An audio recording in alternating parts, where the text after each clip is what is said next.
Welcome in, have a seat. Kick back and relax, cause it's that time of the week. How's your day? Was it great? Well, it'll get better with Otalku Cafe.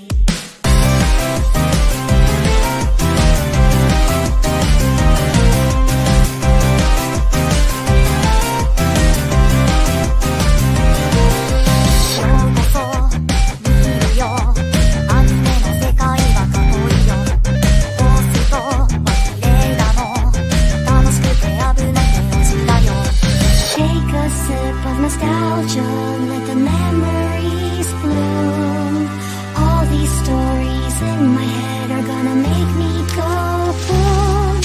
Kick back and relax, turn the volume to the max, bob your head until you're dead. Yeah.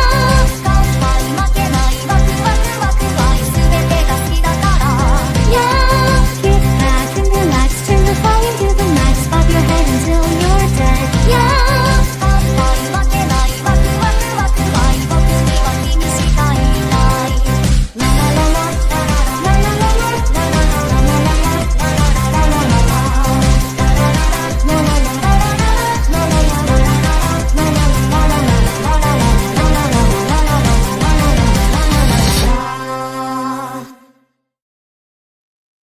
Gonba, my friends, and welcome to Otaku Cafe, where we have mad scientist Shizuka solo in the MCU.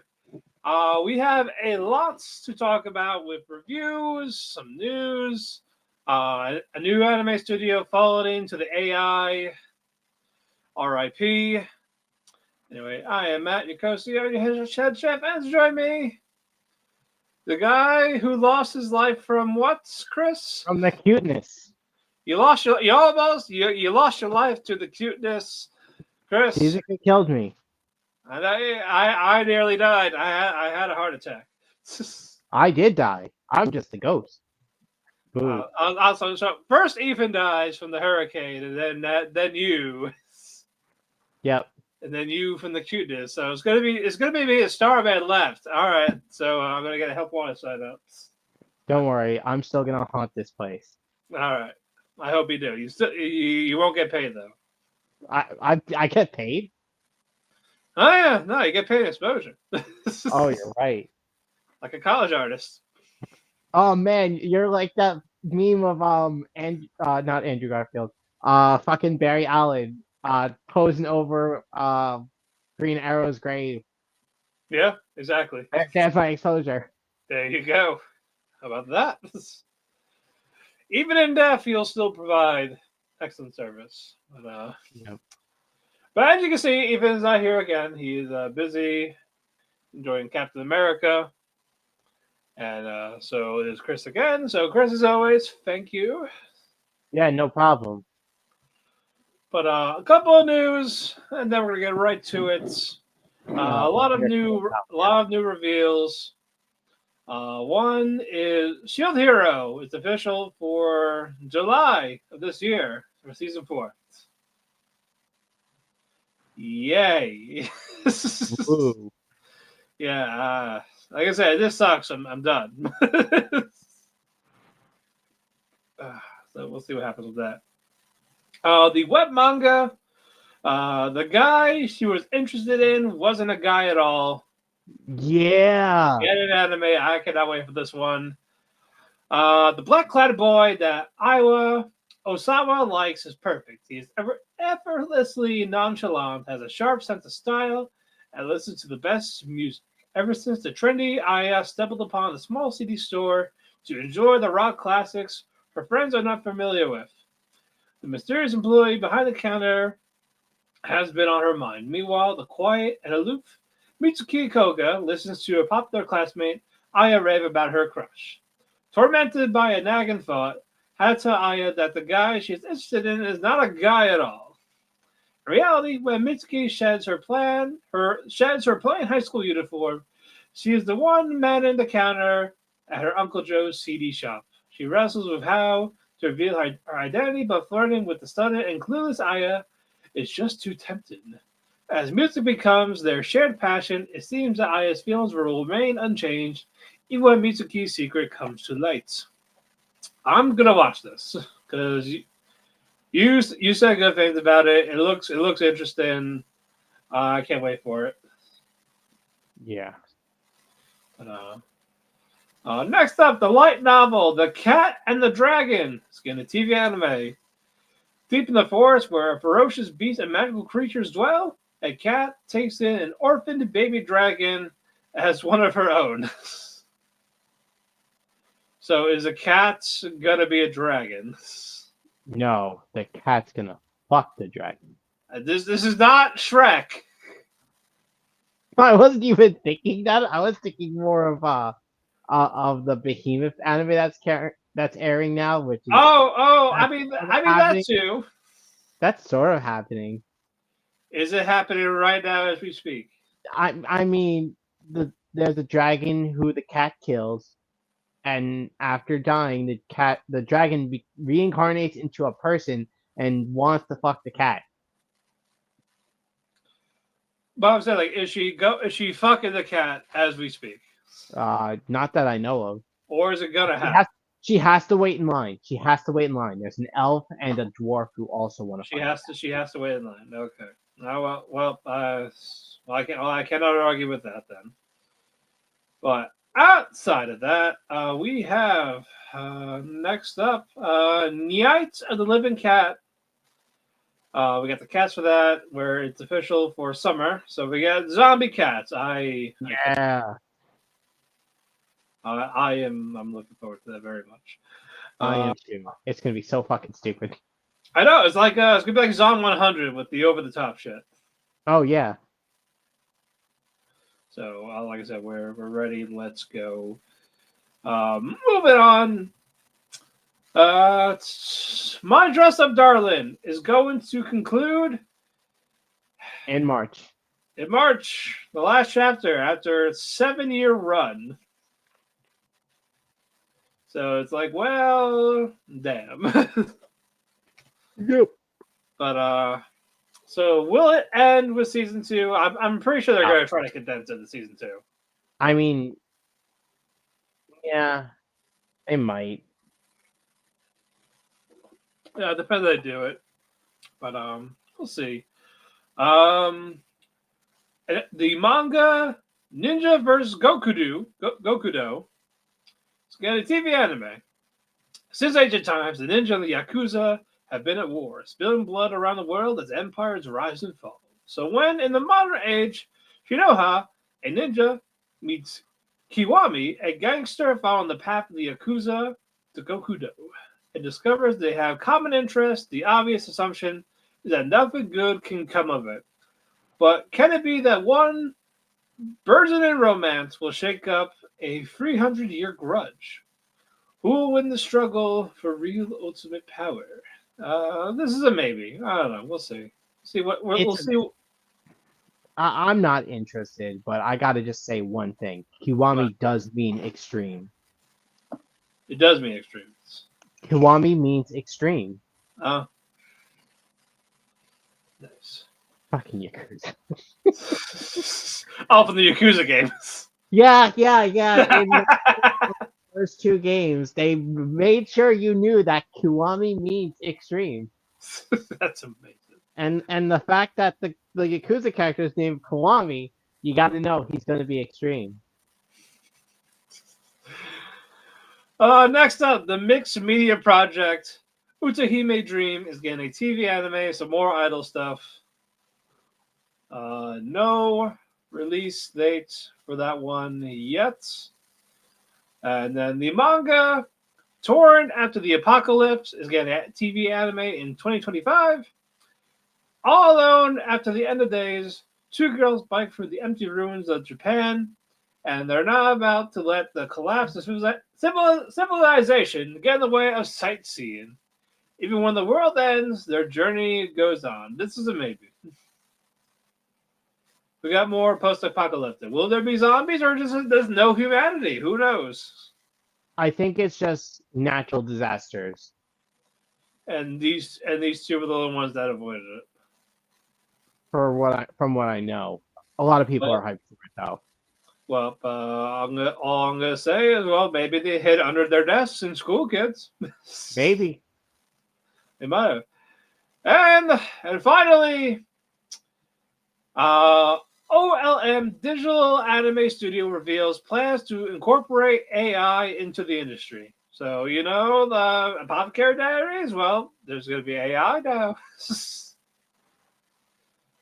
I don't know what they're going to do with this AI, but it got announced a couple days ago. So, we will see how much is going to take over the whole thing. What say you, Chris? I think they're just gonna have Mao Mao do the Sheikah dance. They did better. But OLM Digital believes that these are the 4 challenges facing generative AI. It's not just regular, it's generative AI they're going to use. Concerns about copyright and cancel culture around AI, and no time to try out AI amid tight schedules, and technical challenges. So, what are they going to do for us? Who So who knows? But do you see them being committed, or do you think they're gonna drop it in like a year? They're probably gonna give it a test run, and then they're gonna like say, "Hey, this is what we can do." And you fucker who wants to try and one up us, go right ahead, and then we have AI and everything. Yeah, I can see that being the thing. So anyway, that is it for the news. We got that out of the way. So let us get to some solos, Chris. Matt, it's been 2 weeks since I've talked about it, so I'm gonna start with this one first. No.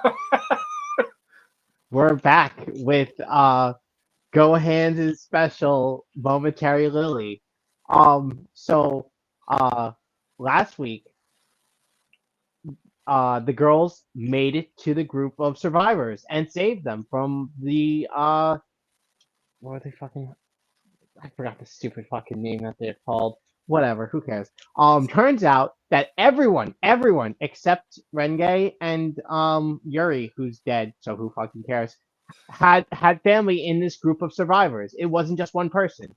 So the big chested One-san has her mom and sister. The gamer girl has like some friends, or no, the gal has friends. Everyone found family except for Renge, who cares. Uh, it's then discovered that Renge starts to freak out because she's having more visions of Yuri, and like during the battle with the robots earlier, she got a really bad cut on her arm, and it just magically heals. It just healed. And she has no idea what the fuck is going on. So she's like, "Oh man, am I not real? What's going on?" But while she's having this like existential crisis, the girl they've been talking with, I think I forgot her fucking name. Who cares?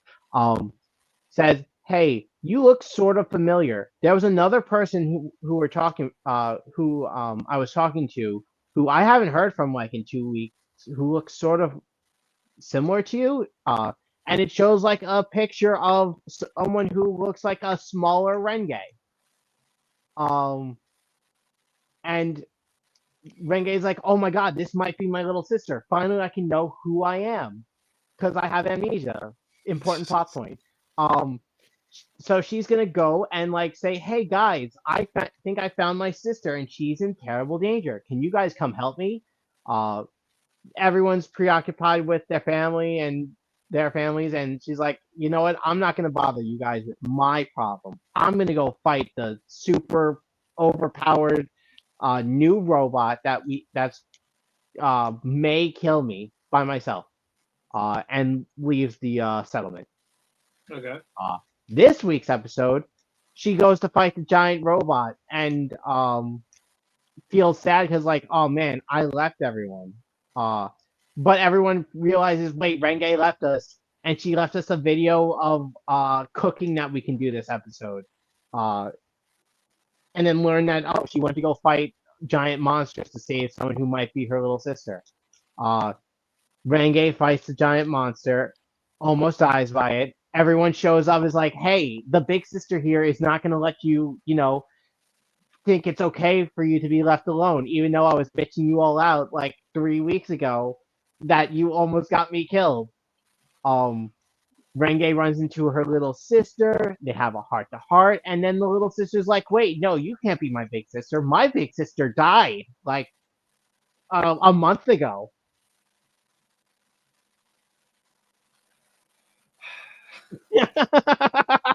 Ah, So, I'm while you may look, act, and sound like my big sister's dead. I buried her like a month ago when she died to that giant robot that you guys just killed. And then Renge leaves with meets up with her. I'm probably having like the timeline all fucking mixed up. Whatever. That's fine. That's fine. I don't fucking care if you fuck up the timeline. I'm not that fun N word we like to say. I'm not a ningen. And that's where the episode drops. So she's not human. So you called that. I did call it. She's not one of the big scary robots. I think she was like one of the little fucking small robots that are all over the place. All those trash cleaning ones. Yes, I think she was one of those, but somehow turned into Ren. I don't fucking know. This show is the plot is so dumb, but I fucking can't not watch it. Oh my god. I'm Um, not going back. that's fine. What other shows do I have? Oh, I guess I should talk about Blue Me Bro. This episode of Blue Me Bro goes into Hajime's backstory. After as he's fighting the one of the Blood Rishidan members. Um, they start their fight. Uh, Hajime cuts at one of the dude's arm, thinking, "Oh, he's probably got a hidden weapon there." No, turns out that dude has no arm, so he doesn't have to disarm him. But he gets stabbed, and he gets like a light cut that has poison in it, and he has a flashback to when he was growing up, when he had silver hair for some fucking reason. Um, his parents died to a bandit attack. This assassin dude came. The first Hajime saved him and basically taught him all he knew. Uh, Things turn out bad after he like spends years teaching him how to live, fight, and everything. Uh, they get jumped by these guys who have an out for the first Hajime. The first Hajime dies in front of Kondo, who's like, "Hey, dude, you got to take this kid. He's my son, even though he's not really my son, but he's my son, so you need to raise him." Flashback's over. Hajime gets up, despite being poisoned, tries to fight, but the poison's killing him. And right before the Blood Rishidan member goes to kill him, the dude who was with them knocks him the fuck out, takes out the dude who's trying to burn the bridge, and gives Hajime the antidote to the poison. So all is well. That ends well in that one. Uh, okay. Just pull this up so I can have my fucking list. So I can like remember what shows we need to talk about. I don't want to talk about on memory. I'll talk about Guild Receptionist. This Okay. episode of Guild Receptionist was drunk like Alina was last episode, where it started off with the fucking brain rot ED instead of the normal opening. Um, Turns out the fucking group who's been spreading around the information about the Dark God and the Secret Quest uh, are back at it again. Rurally, the healer of Silver Sword went to go confront her past and try to clear her name that she's not a filthy murderer. The dude who thinks she's a filthy murderer is going insane, doesn't want to hear a word of it. The guys he was running with, though, come and free him after they get a secret book that was sealed in the vault of the guild, which has a secret quest in it. And they plan on reviving one of the dark gods, and challenging, saying telling Silver Sword, "Hey, we're coming to go do this thing. We're gonna awaken the god. You can try to stop us, but good fucking luck." Um, uh, Silver Sword, or Jade and Alina learn what's going on. Jade's like, Jade tells Alina, "Hey, you don't have to worry about this. This is Silver Sword business. You go enjoy your festival."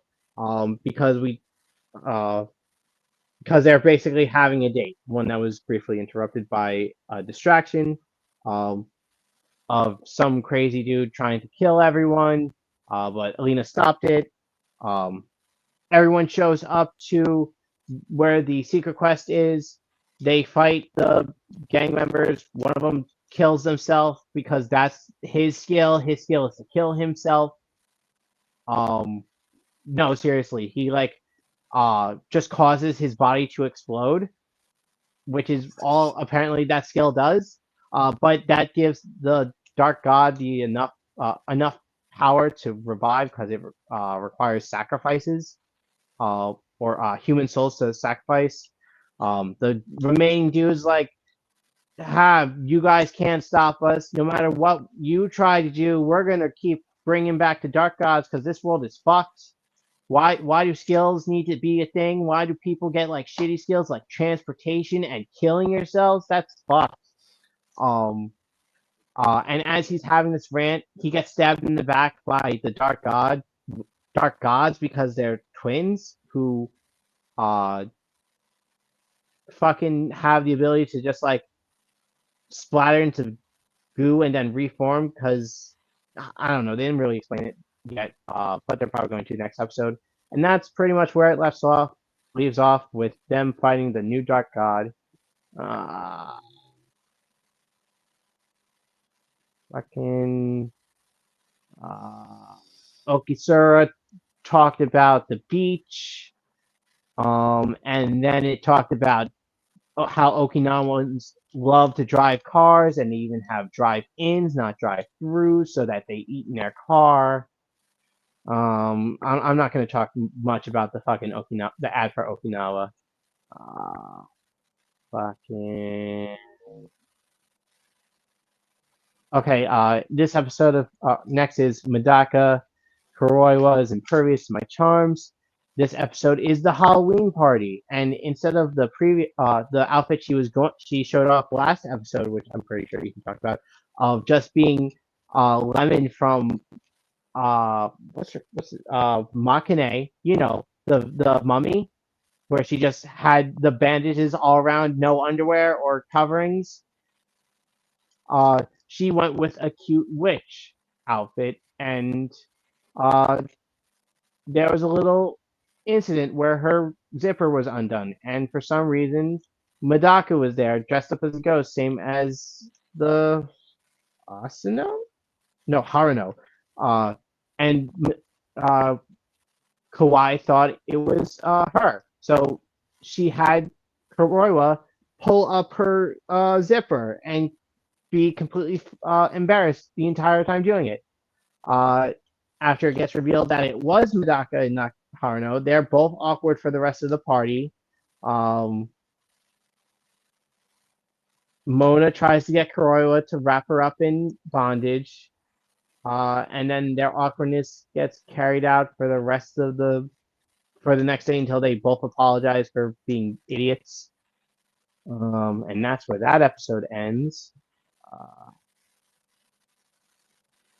Right. Okay, next I'm going to talk about I'm Getting Married to the Girl I Hate in My Class, which introduces the little sister, the second little sister character. First, we had the silver-haired little sister character We who's got just the other like. one. Now we're going with the other one, who is just all attack. She uh she basically tells, "Hey, senpai, um, fuck me," over and over and over throughout the entire episode until it gets revealed that she's actually Akane's sick little sister, who has been in medical care for most of her life, besides traveling the world. Um, and try like on numerous occasions to tell Akane, "Hey, Akane, you don't like this douche. let me take him. You don't have to deal with this. Grandma only wants her grandkid to fuck him. You don't have to fuck yourself, so let me fuck him. And Let I me can't fuck remember. it. I Okay. can't remember what else happens that episode. So I think the last one is gonna be fucking unnamed memory. Um, I'm gonna leave that for Ethan next week because I don't want to talk about it. And Okay. instead I'm gonna talk about another one of my shows that not been talking about. Red Ranger becomes an adventurer in another world.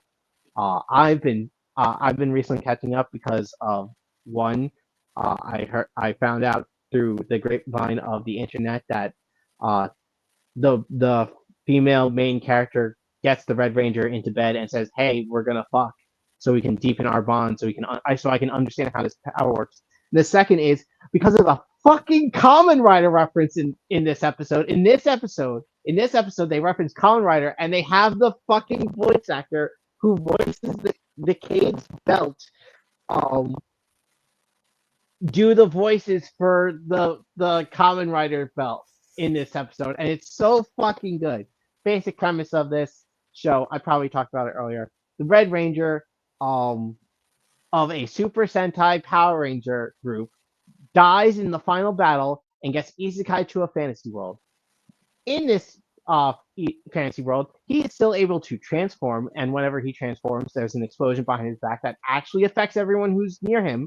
Um, He's able to summon his Zords. He's able to use all his powers. It's fucking hilarious. And everyone has no idea how to fucking deal with it because, it's overpowered. Second, it doesn't make any sense. It breaks all laws to their world. Um, and it causes trouble for him because when he uses his overpowered attacks, he leaves no materials remain from the monsters he kills, so he can't make money. Um, he meets this fucking witch, mage, who is the disgraced daughter of the royal family's court wizards, whose dad lost the position and they were forced out of the castle. Um, and she wants to get back into it, so she asked him to help her get back into it. They go and they meet the third princess of the kingdom, who is like, "Hey, I need your help because there are these magic seeds that like corrupt people and drive them to go insane and give them super strong powers. So we need your help to beat them." It's like main character's like, "Oh man, I recognize this. This shit is like everything I've seen ever like up until now." And during like bits of the episode, we get flashbacks to his world, where they'll be like flashback to like episode 10, and they'll show like a little glimpse of like what happened during that. And it's just it's so great. I fucking love it. But that's all I'm going to talk about. I just wanted to bring up the Kamen Rider reference. All right. Well, I only got two, so first one, Trillion Game. Picked where left off. Everyone has a salary now and paid a lot of money. And of course, for some of the people, it's like, what to do with it? Sakura doesn't want to indulge in material things until one of the guys says, "Hey, bitches love a nice car." And he gets a convertible. That one guy buys a convertible. Gaku still does not have a place to live until he'll eventually get an apartment, but he gets a letter in the mail about a high school reunion. It's like, oh, why do you want to go to a high school reunion? No one cared about me there. But he does decide, yeah, I'll go. But before any of that, Haru and Gaku pay a visit to an old friend, the lady who ran the flower shop. So they paid her back. They were able to get the company after Dragon Ball kind of fucked them over. So everything's all happy days. They're great, cool. Power in the game. They're gonna have a meeting, but Gaku is going to his high school reunion. Also, another warning, which will come into play here. Be wary of women, especially when it comes to especially for rich guys, when it comes to having a lot of money. Be wary of the women.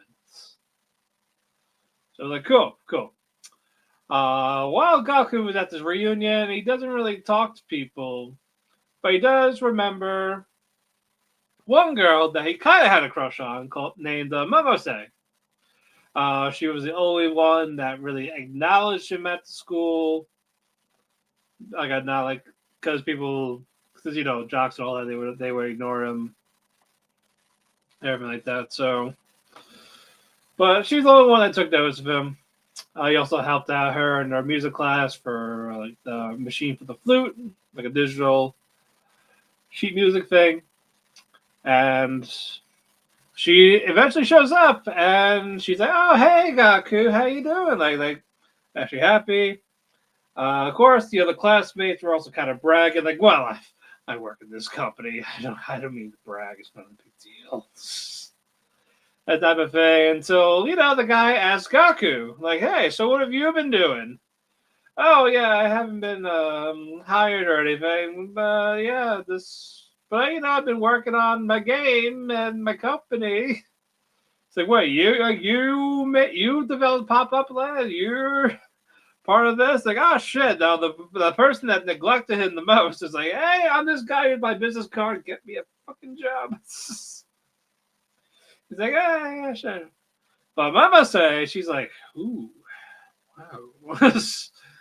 wow. So they've been talking for a bit, and she invites him back to her place. Like, hey, why don't you I have my music thing is on the first again. Could you just come over, fix it up? So they go over. They have the champagne. And it's just like, oh, so where's the thing? Oh yeah, no, I just use that to lure you here. They're like, yeah, like I'm at this hotel, really nice penthouse type. I got paid here by my work. And she has Gaku pinned on the bed, talking about how she stopped doing music, and that for some reason made Gaku, while he's about to do it, just get up and leave.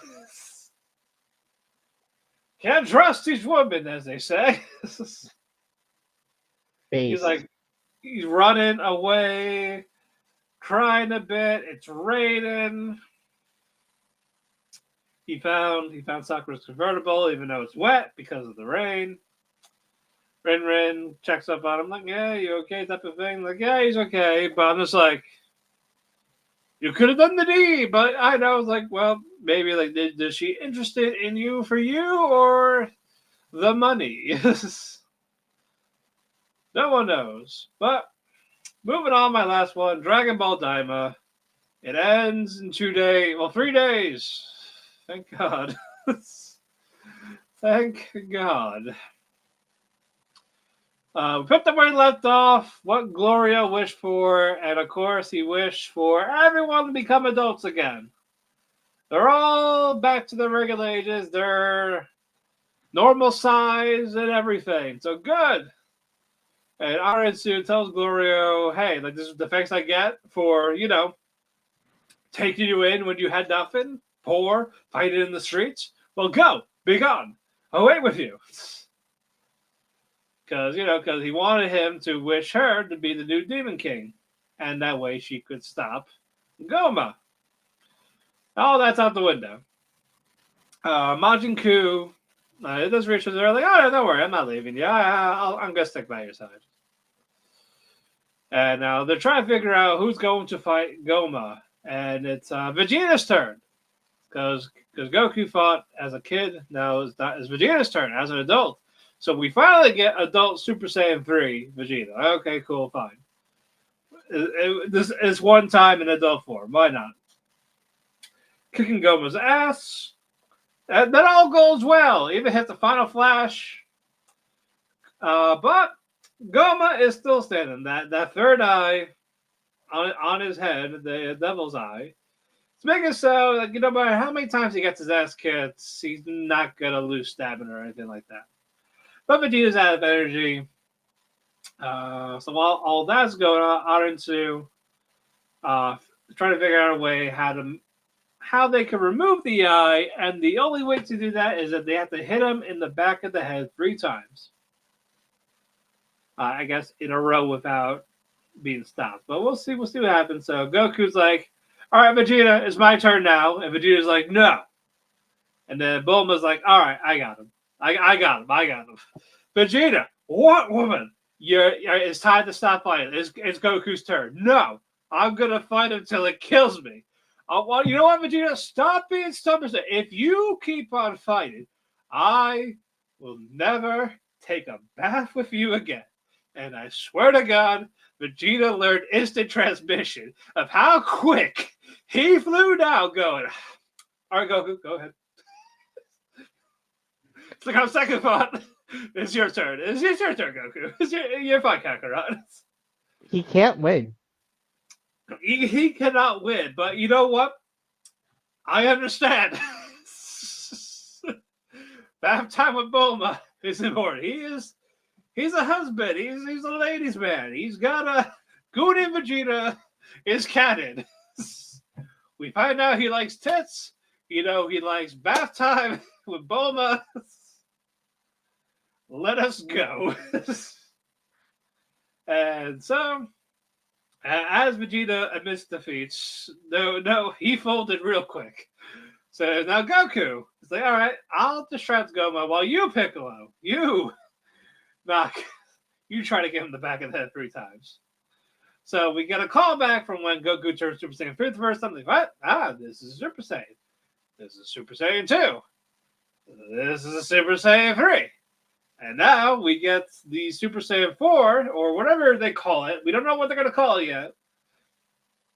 They didn't say yet. He does the Super Saiyan 4 transformation, though. And now we're going to get ready for the climactic showdown in the finale in 3 days. I'm so glad I'm not watching. I will say the animation is fantastic for this, but this is the fact there's so much mediocrity in the beginning of it really brought it down. And it's just like, oh man, why can't we get this type of quality and stuff in the beginning? Not like we're like the last 3 to 4 episodes. And it's just relying on the fan service at time. Like everything Toriyama wanted to do before he died. Like give Vegeta Super Saiyan 3 with the original Super Saiyan 3 design. Or actually making Super Saiyan 4 canon in some type of way. It was they don't call it Super Saiyan 4. So we'll see how all that gets wrapped up in a bow on Friday. How they're gonna retcon. I still think it's gonna be necessary to say, well, yeah, I'm glad you like the power, but that power is only for the demon world, so you ain't gonna bring it with you. That's it for me. It's over. It's done. Let us go. What do you want to start with, Chris? What do you want to talk about? Let's talk about fucking. Let's just get fucking what's it called? Hanashira out of the way. All right. It's time for our big reading from the person Hana looks up to. What's her name? That was last week. No, Shura. Shura's reading. Yeah, that was last week. That was today. This one, they're huh? That was today. I thought today they were mostly focusing on the guy. Huh? Yeah, Shudai and his music, right? Yeah. Oh, yeah, but Shura read in the beginning. Oh, okay, got it. Yeah, she read in the beginning, and people got a little chub. Hana got a little wet, I'm sure, because she was mesmerized. Matt, you can't say that, especially when we think that she's a half sister or something. No chromo. Oh my god. No chromo. If it's only half of that. But no, people were enthralled by Shura's reading. Clap and applause. But Hana, like, as much as she loved the performance, she's still mad. Like, it just showed how I'm not even on her level. How mediocre I am. So there's basically this motivation. Makes her want to motivate to do better. So Hana and Anne, they're getting closer together, getting along. They do their shout, their cheer, blue justice. But we go back to the editing side, where they're editing the drama. Setoro and Shudai. Shudai is not happy with it. He don't like it. Music's fucking subpar. He doesn't like the music he chose for it. So it was like, I don't like the sound, so we have to redo it. It's like, you have, this has to go in tomorrow. Like, in the morning. Yeah, but I'm not happy with it. And the fucking feeder kid is like, yeah, you have a really big ego, man. Like, but if you think you can do better, we'll let you catch it. But if you can't, then we're gonna submit to what you have now. Challenge accepted. You can't think of anything. So how I suggest, why don't we all go out, maybe get some inspiration. And Setoro, he's like talking to Hana a bit, how he's mediocre, all he knows how to do is editing. And Hana tries to encourage him until they got cut off. But Setoro and Shudai, they have a nice little talk, and Shudai's like, "Do you hate me?" He's like, "No, I don't hate you. Just I get what you're trying to do." Then Shudai talked about how he used to be a pianist. His mom does play the piano, dad runs a music shop, or vice versa. But he didn't like those sounds anymore. He likes Vocaloid music. Based. That's the only music he will be into.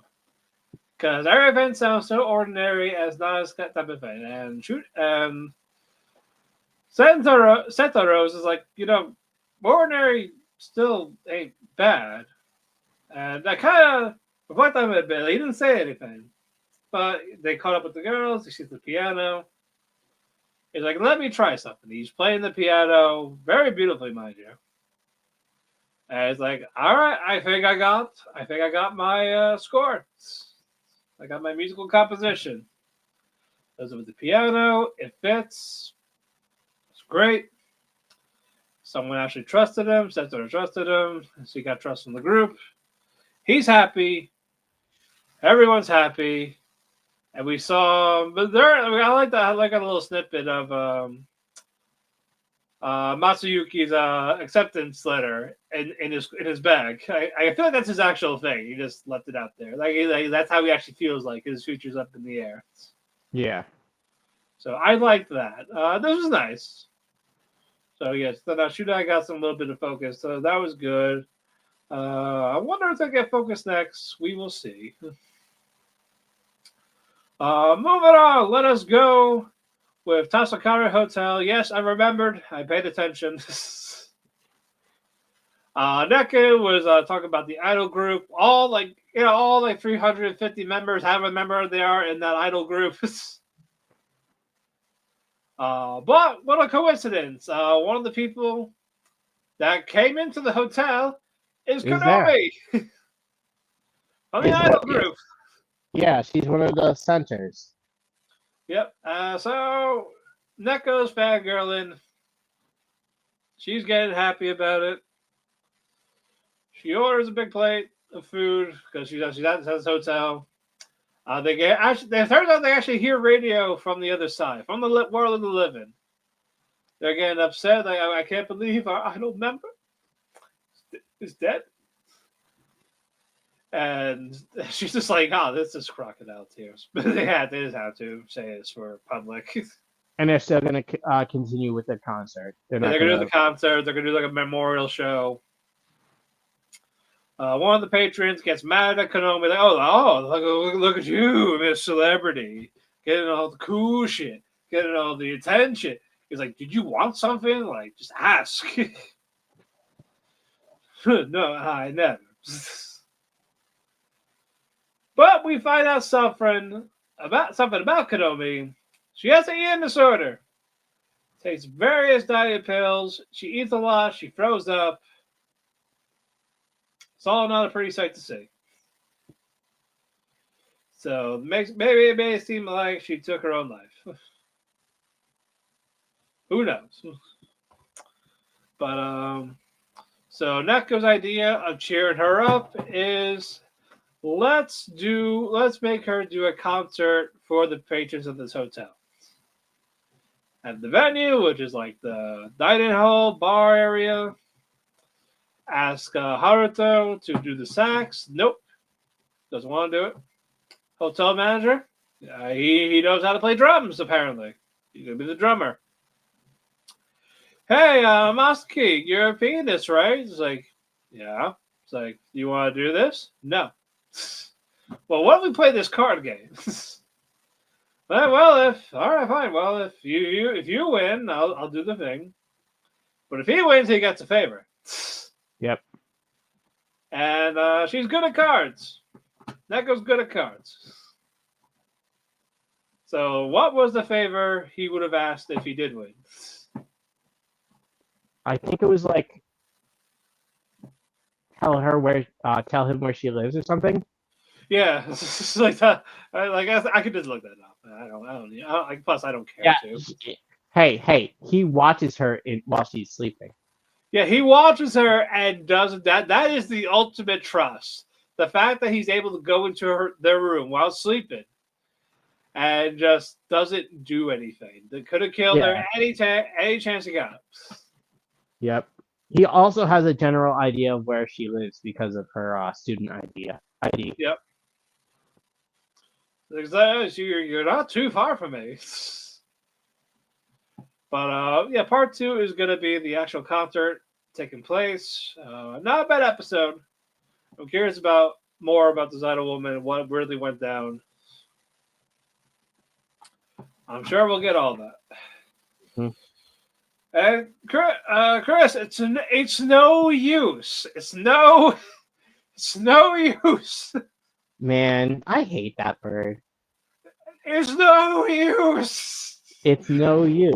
Take this. Okay, so people aren't wondering why we're just quoting Silver the Hedgehog. Yeah, because this happened in Zenshu. Yeah, this happens in Zenshu.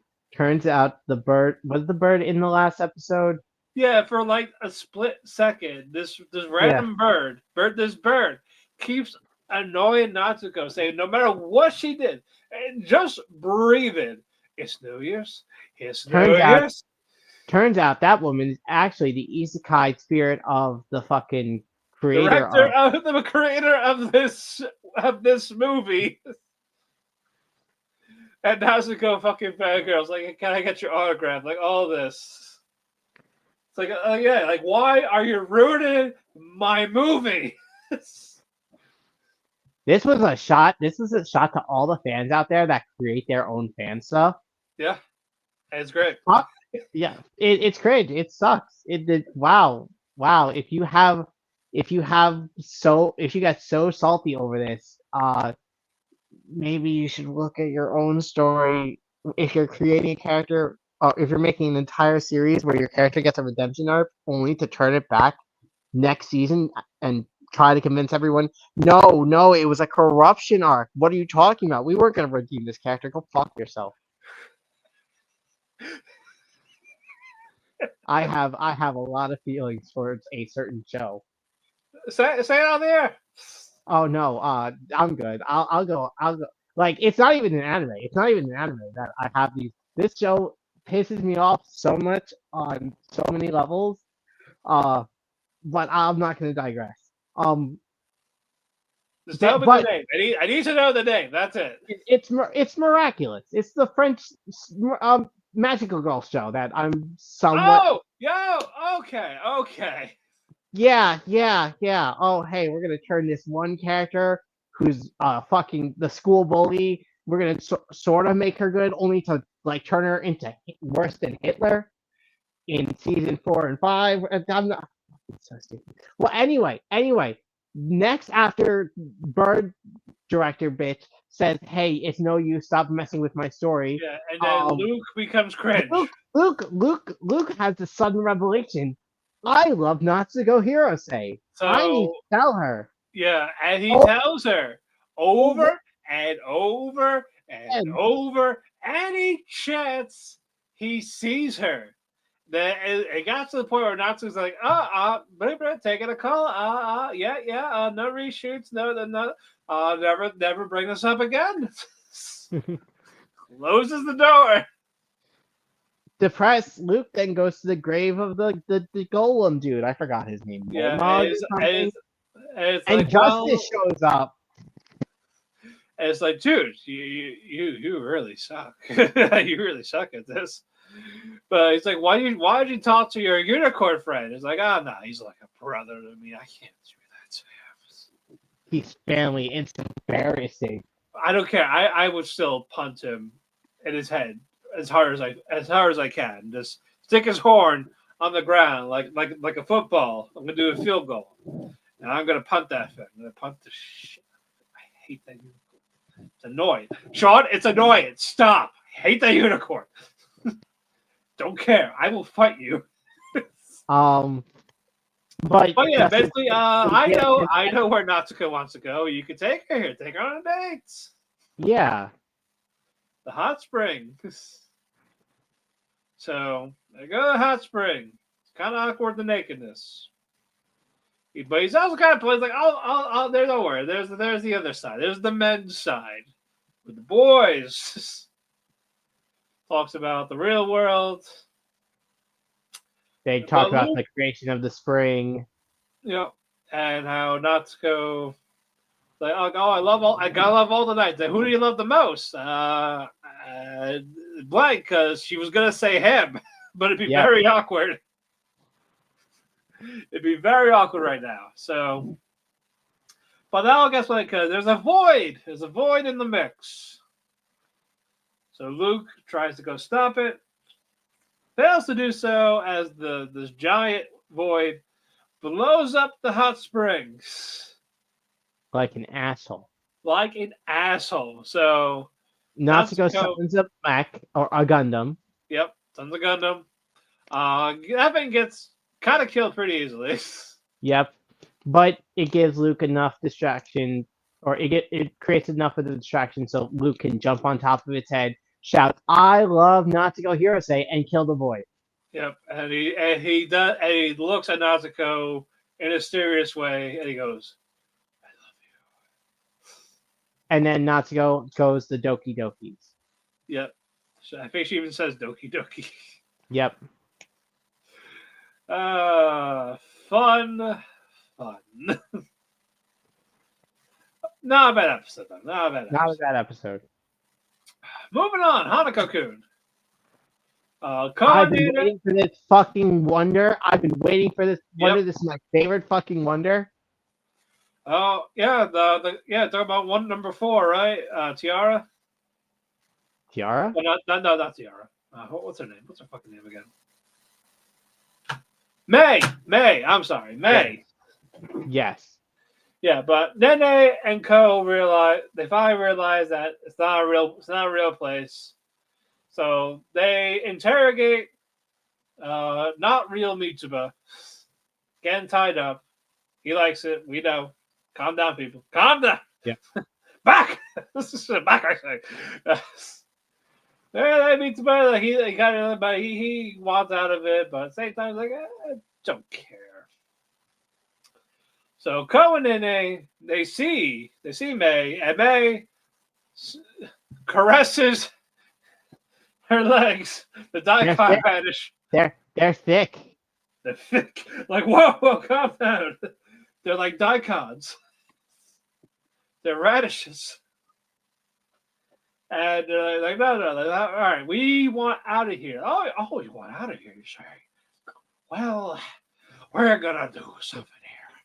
And what we're gonna have you do, you gotta kill your best friend. So you gotta kill your Hanako friend. Or you, Ko, you gotta kill the trap. I mean, which one of you is gonna do it first? We're gonna have tryouts. Oh, fucking guys.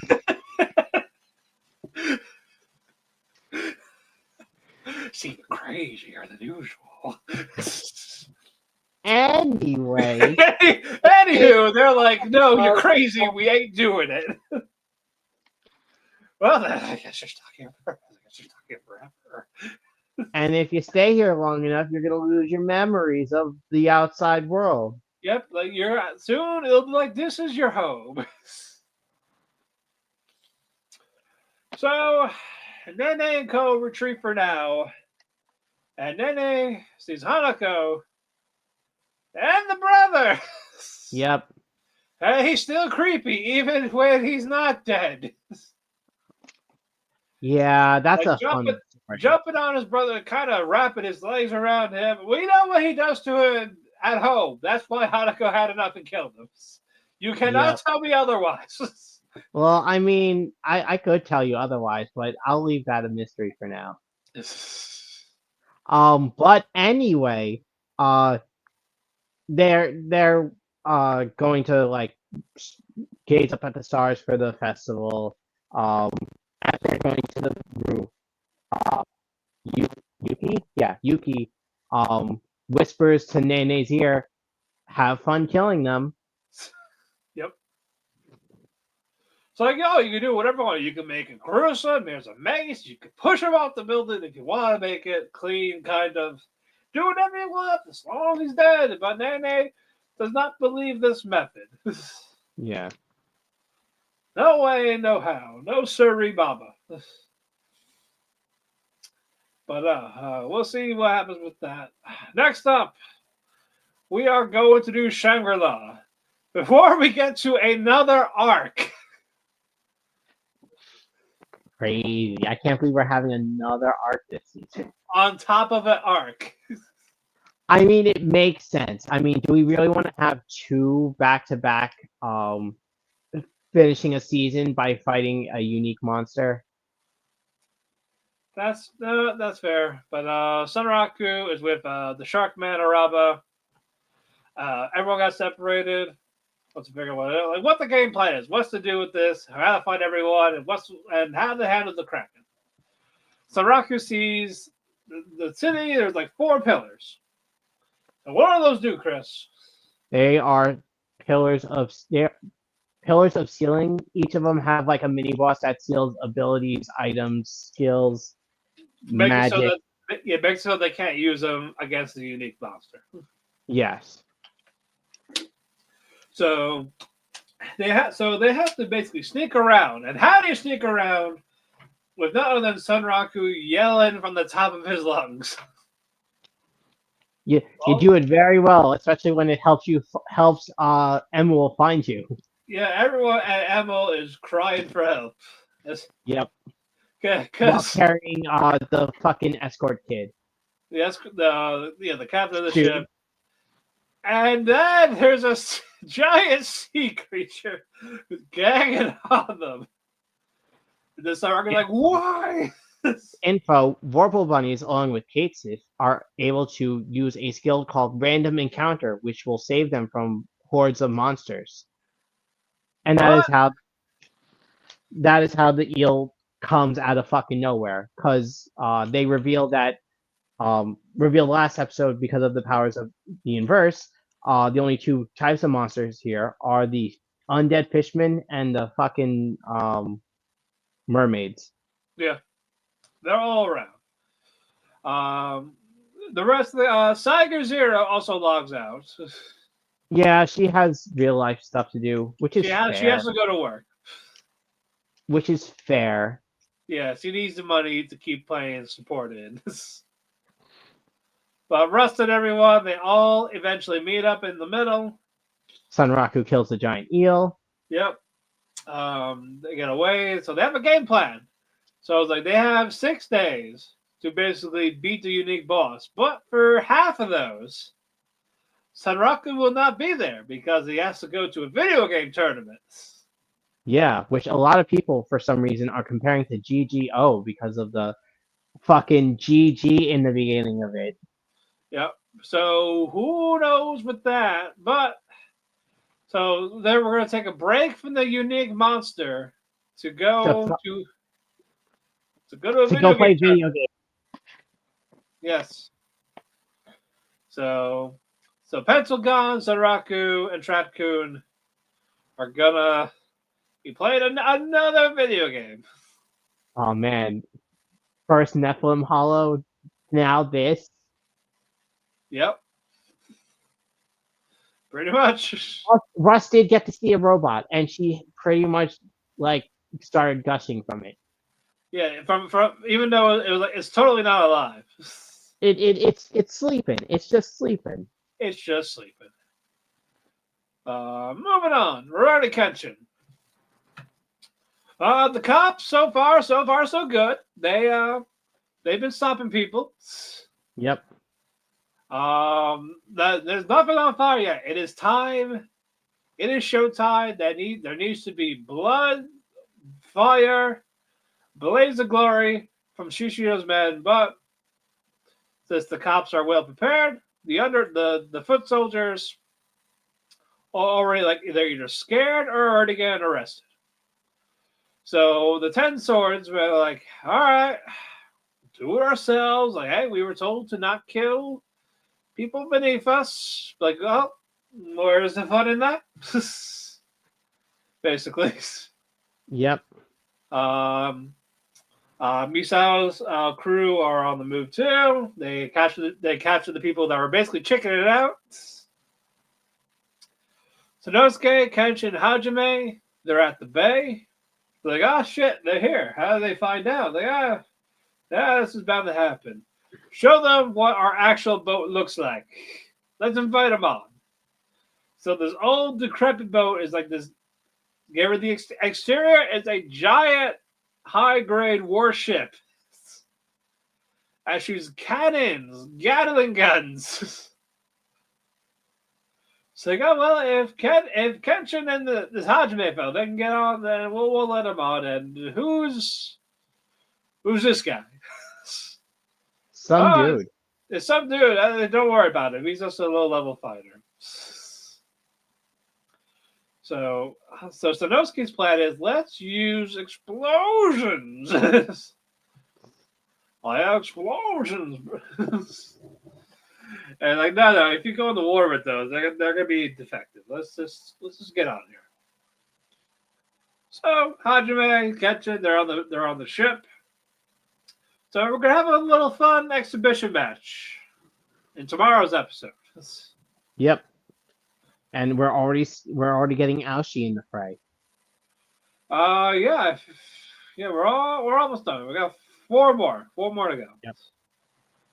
So let's see what happens with that one. Moving on, let us go with. Let's go with Honey Lemon Soda. Show's so fucking cute. It's cute. Like we are getting to the cuteness of it. We finally found out what happened between Serena and Kai. Yep. Because Serena's being teased again. Kai was being teased again. Like, hey, why aren't you guys together? Why'd you break up? But Uka talks to Serena. Oh yeah, because the girls were like, hey, Serena, someone called you cute. Stop it. I didn't do anything. And it's not my problem. Like, they're going to break up because of you. If they break up, ooh, like, why do you care? But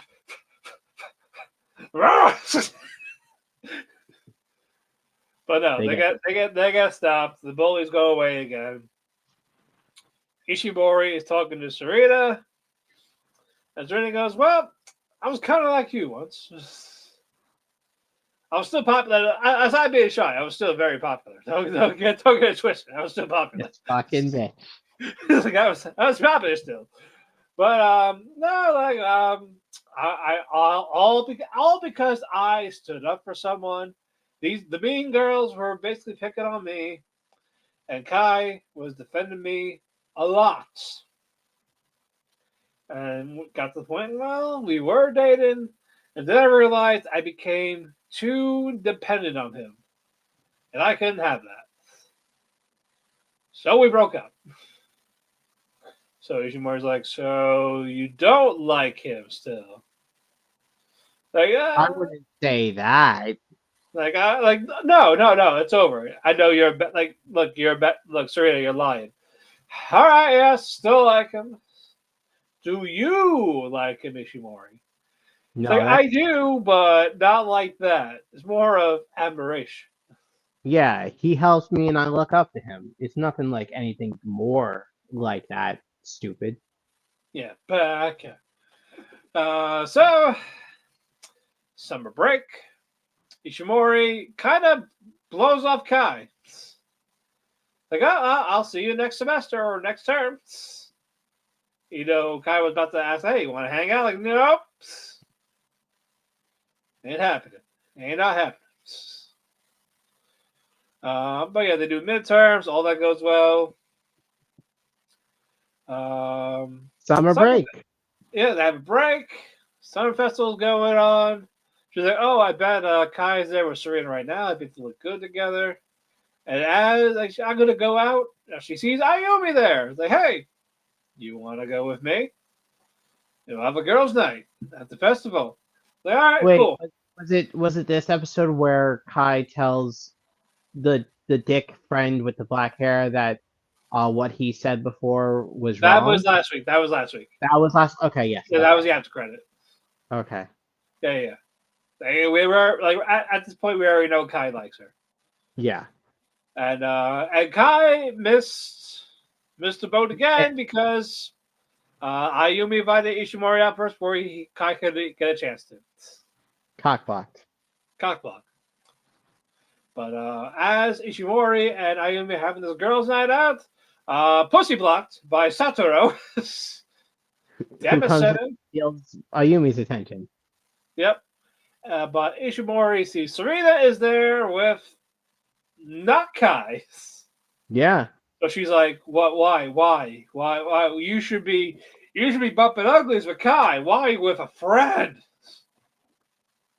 And then she talks about, oh man, I could be with Kai, but Ishimori's there in like not a bitchy way. She's like, uh, Ishimori's there, and she totally likes him, even though she's totally lying about it, Yeah. about not liking him. So Ishimori is about to leave until Kai grabs her hand, saying, "Hey, I was looking for you. I tried to hang out with you, but you left before I got a chance to." And it's like, why are you trying to let go of my hand? Like, do you want to leave? If you don't want me near you, just let go. Tell me to get off. She can't. Yeah, because her feelings are right there. Like, and she's like, "I'll be right back." Hey, Serena. Hey, bitch. I You're like right. him. I You're like right. him. I was lying. I was lying. The chase is on. The Serena's like, all right, cool. Like, hey, I won't tiptoe around your feelings. That's all. It's cool. If he picks you, that's fine. So do you think Kai overheard it? Oh, no, probably not. Oh, so it's not gonna be like 2.5 seduction. No. Damn. What a shame. But it's only a matter of time before they realize, like, they someone confesses. Kai is probably gonna confess. Yeah, I think it would, or he'll have something slip. I don't know. We'll see how they actually do that. Yep. But speaking of a girls' night, we got another one with My Happy Marriage. Oh yeah. Yeah, because with the Emperor, right? Takahito? Yeah, because he's a chick, I guess. Blends in. Well, Emperor. It goes where they please. Yeah. So, Mio. The Emperor's gonna GBTP? I think. Grab him by the pussy? Stop it. Stop it. But the Emperor has. But yeah, it is a ladies' night. But Prince Takahito is a guest. because the prince can do whatever he fucking wants. It's his house. That's where Mio's Yeah, staying. okay, that's right. That's right, because they have to stay with them for a while just for another threats. So they'll all be safer in my palace. Yep. Even Kyoko's there too, but no, it's still good. Like Yuri, Mio, Hazuki, and Takahito. They're getting drunk. They're getting crunk, baby. Yep. And The Kara's prince. on the mirror getting drunk off her ass. Yep. But Mio cannot get drunk because She's not her allowed. husband doesn't want. Yeah, she's not allowed. Have some juice. Get one of those sippy boxes. I know that they exist there, but say yeah, have a juice box. Oh, like I was gonna be so pissed in the beginning part of it because of Megami doing triaging. It's like, what the fuck? No way triaging was a thing, and turns out it was. So I wanted to mention that because I was gonna get fucking pissed. It was made like 100 years ago by some doctor in Bonaparte's army. Right. So after the party, the prince and Mio, they're talking a bit, talking about their abilities. You must be careful. Be wary of your father. But we almost had another kiss or a sex moment. Yeah, Kyoka and Mio, they go to their guest room. It's a bed that has them together. There's futon. yep. They're arguing. Oh, I'm gonna sleep on the tatami. You sleep on the futon. No, I'll sleep on the tatami. You sleep on the futon. And they fucking fight for like 10 minutes before they fall asleep. They go into the futon. It's like, how you work? Yeah, and they're talking like wants to be more useful to him and all that. At least they're like going face to face with each other. They're about to touch lips. But Mio's like, no, I can't. I cannot. I shall not. It's not proper. It's I'm not proper. worthy. This is fucking like seeing this couple and comparing it to the couple at Crush at Work. The couple in Crush at Work fuck every episode. They fuck like multiple times an episode. I have seen some snippets. I've seen some pictures of them. They are always fucking. Good. If they're not working, they're thinking. If they're working, they're thinking about fucking. It's like, oh my god. But no, the show is still great. Cannot wait to watch it then. But not a bad episode. Let us go with Blue Box. Wait, hold on. We're missing something in it. At What? the end, after that scene where they're in the bed, Kyo has work to do.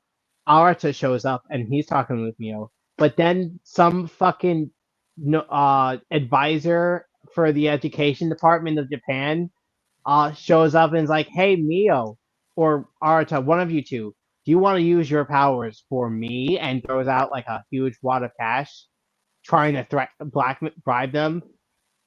Before he's like chased the fuck off, but the butler comes in and is like, "Oh man, it's all my fault. I'm sorry for being a piece of shit tool." And then whispers something in Arata's ear to make him seem all threatening before they're chased off by the guards. Okay. Nice. Oh boy. That's almost over too. But yeah, Blue Box. We get Snow White. Taiki really doesn't want to do it. Not happy with it.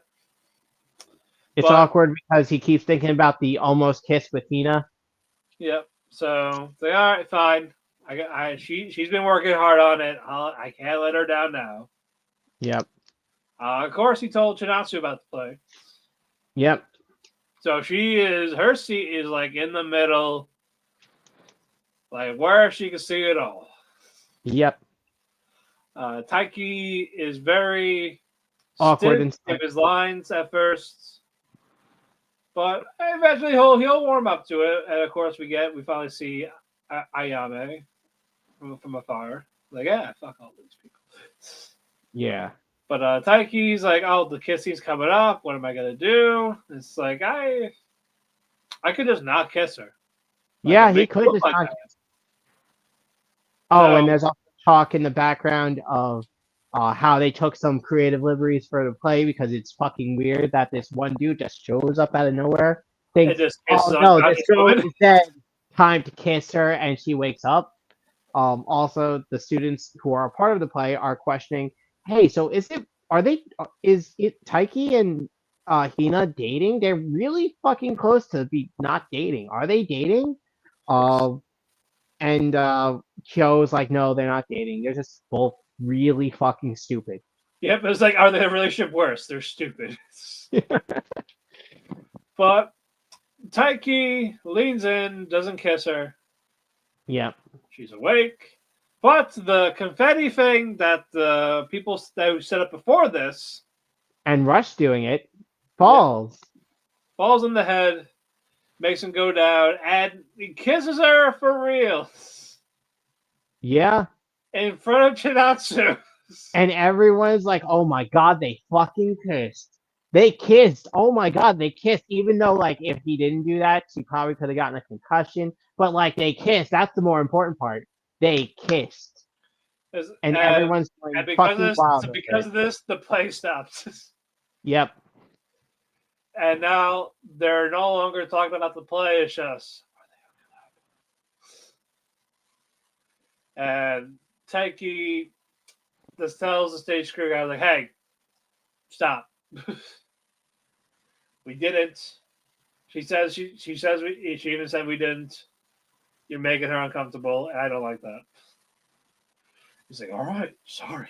God. So it was like, oh man, now I gotta explain this to Chinatsu, but Kyo being a bro saying, hey, time a break. Let's hang out in this classroom. You know this stuff. He's getting mad about everything that happened. So Kyo's Part just of it like, is because Chinatsu saw it, but other parts of it because, like, uh, his unsure of how to treat Hina with her confession, oh, and it's putting a lot of like stress on her due to fucking all the rumors being spread. yeah. And then he asks him, so who do you actually like out of the two? It's Shinatsu. Yeah, yeah. Hina All right. has a chance. Yep. She is standing a ghost of a chance.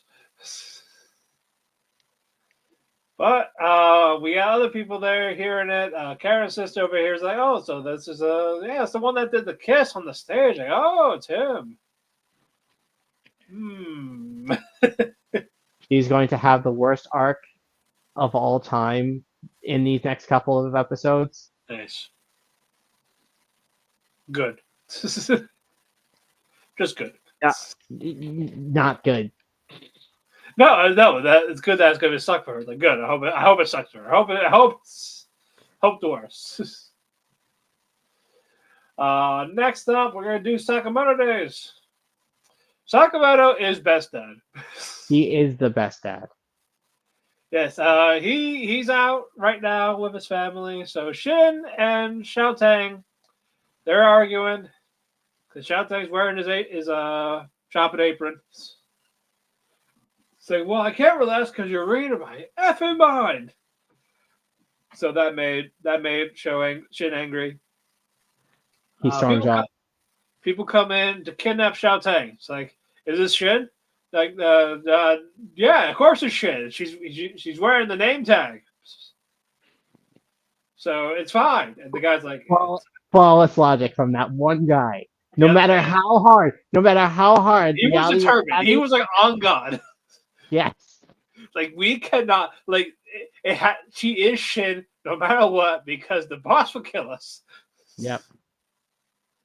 And Xiaotang's like, yeah, no, I'm not Shin. It's like, I told you. You didn't listen. It's like, well, your mother.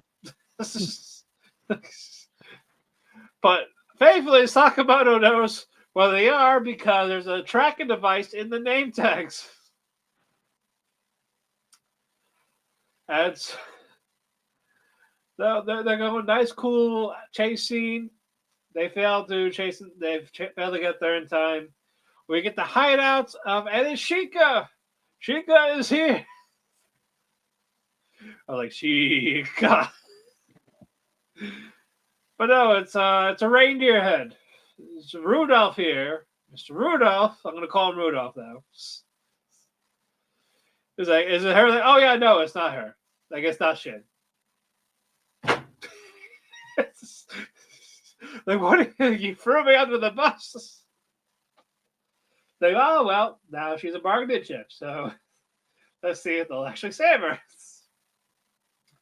Talk about Shin. The They chase break scene that, in. the chase scene was great because they definitely killed like a good percentage of those guys on the bike. And they were saying, "Oh, we're filming a movie." Yep. Like, how many of those fucking people died in the explosions? A couple. It's got to be a couple. They're not going to tell Allie about that, right? Divorce A. If they do, Yeah. Well, no. well, I hope she's not watching the news. Yeah. People die in random explosion uh, in a chase scene with motorcycle Batman and blonde kid. Right? Well, they break in, trying to find their employee. And there's a fossil dinosaur, all bones. It can move. As all Sakamoto can think of is, I can show this to my daughter. Oh my god, this place would be great to take a family to. Yeah. Like, wow, a moving dinosaur, Dad. You're the best. And then shit's like, this is not the time. But he made the dinosaur unalive. Yep. I'm like, damn it. He also killed 2 bears. You gotta kill those bears. Yep. But we're gonna get the climax of that arc in this week's episode when we get to it. Next up, we're gonna do Apothecary Diaries. Man, fuck that one guy. The one guy. Are you talking about the old man? The old man. Screw that old man. He's not that bad. He's just like, oh yeah, Mama, I do. You and me and your stepfather. Oh, we go way back. This temple here, the shrine type of thing, is usually for people that like for like the royalty. If they complete this maze, they will see like heaven, basically. I thought it was whoever completed the maze was the next ruler. Yeah, or like they're like destined. Yeah, they're the next. They're the true king or whatever. Yeah, because the prince, the empress of the foreign land did that with her children, and now it is time for this the emperor's turn. Yep. And there is also we get quite a bit of Jinshi. Yep. We get a lot of background, especially in the beginning with the flashback. Because he was there during one of the trials. Yeah. And he's totally the emperor's brother, right? Yeah. Okay. But they don't know that yet, though, right? No. Like Mama I mean, and the rest. now has like an idea that Dinshi's not just some random fucking eunuch. Right. I was like, they have the same eyes. We have them side by side. They're the same eye colors. Yep. But the emperor has failed this quite a bit. Like choose a color door, get different patterns. But Mama sees something about it. It's more like the lighting around the room. And we kind of find out, basically, the Empress's family that back then were colorblind. They said it without saying colorblind. Yep. So And that was a way cool. to track her family and to make sure like they stay in power. Yeah, if they see that certain shade, they can see that type of color. Because they cannot see certain ones. Yeah. So it's basically always green, or like the blue doors. Yeah.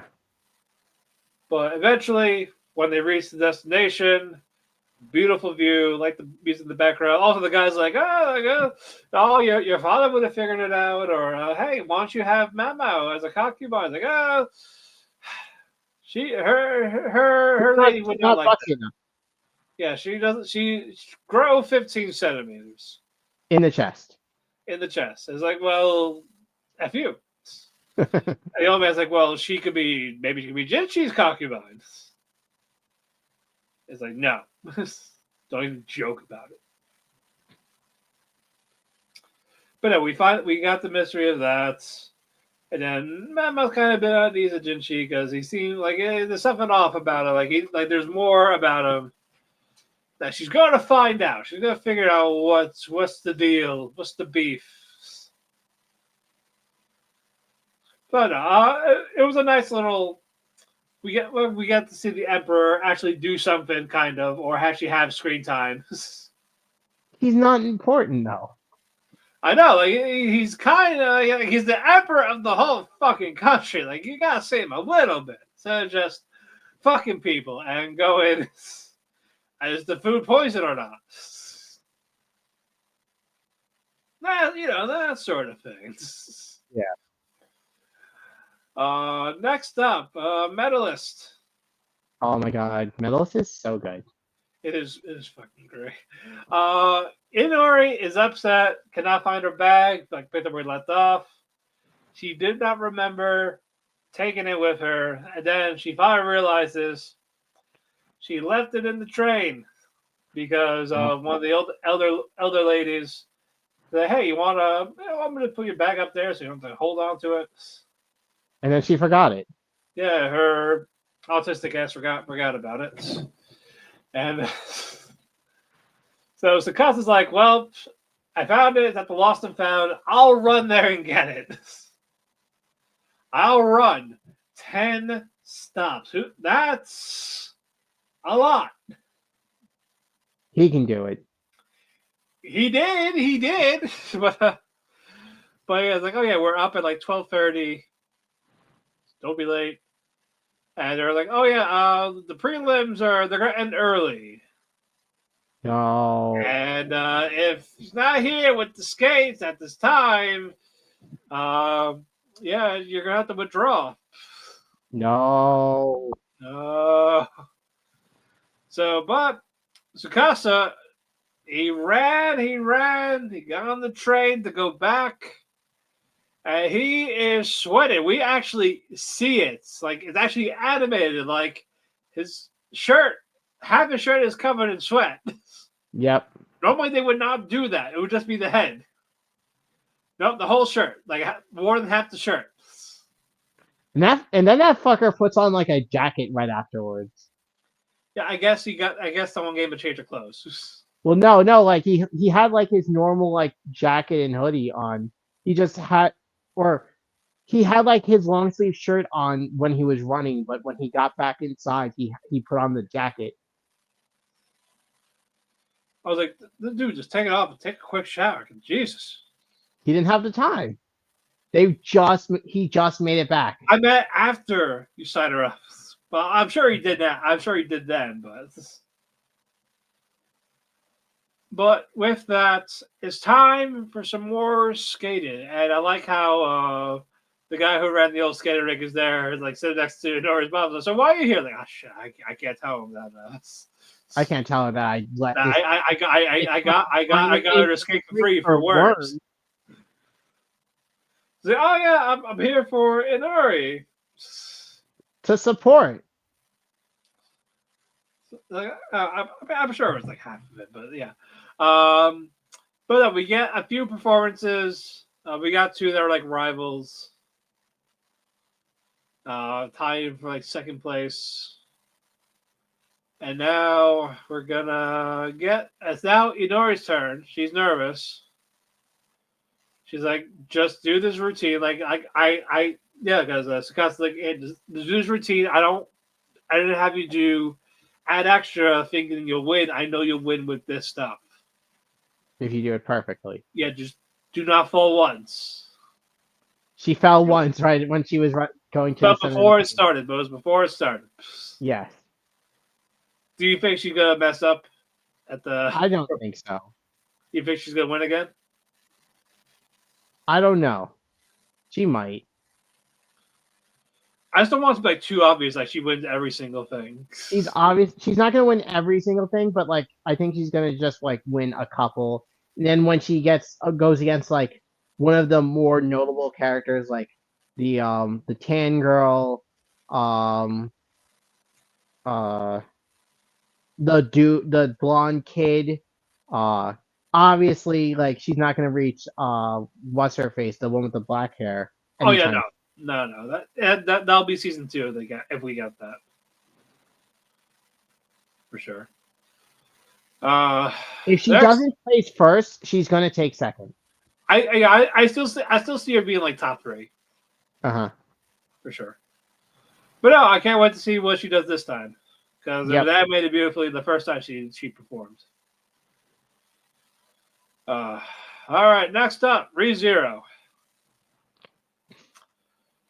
Man, this is all Priscilla for the most part. Why is everyone in the universe of ReZero fucking overpowered as fuck?